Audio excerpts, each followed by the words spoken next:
మెంతెం కూర టమాటా పప్పు అండి. చాలా బాగుంటుందండి. అన్నంలోకైనా చపాతీలోకైనా. నేను ఒక చిన్న కప్పు పెసరపప్పు తీసుకున్నాను. దానికోసం ఒక ఉల్లిపాయ, ఒక 3 చిన్న టమాటాలు, ఒక చిన్న కప్పు మెంతెం కూర తీసుకొని ఇలా కడిగేసి సన్నగా తరిగేసుకొని పెట్టువేసుకోండి.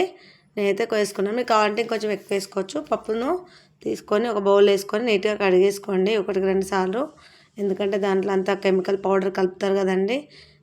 దానికోసం నేనైతే కుక్కర్లో చేస్తానండి.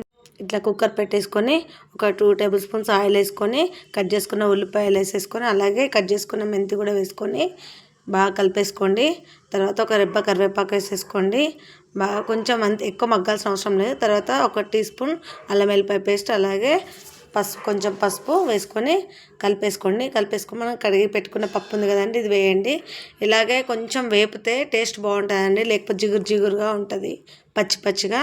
కొంచెం వేగిన తర్వాత రుచికి సరిపడా కారం అలాగే సాల్ట్ వేసుకొని మనం కట్ చేసుకున్న టమాటా ముక్కలు ఉన్నాయి కదండి, అవి వేసేసుకొని అలాగే సిమ్లోనే పెట్టండి. తర్వాత కొంచెం ధనియాల పొడి, కొంచెం జీలకర్ర మెంతుల పొడి, నేను 1 టేబుల్ స్పూన్ కొబ్బరి పొడి వేసానండి. చాలా టేస్ట్ ఉంటుంది దీనివల్ల. అలాగే కొంచెం కొత్తిమీర. ఇంకా తర్వాత ఏం వేయాల్సిన అవసరం లేదండి.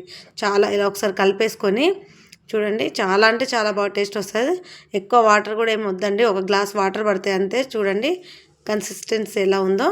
ఇలా వేసేసుకొని కలుపుకొని క్యాప్ పెట్టేసి 3 విజిల్స్ వచ్చే వరకు చూడండి. చాలా అంతే ఉడికిపోతుందండి.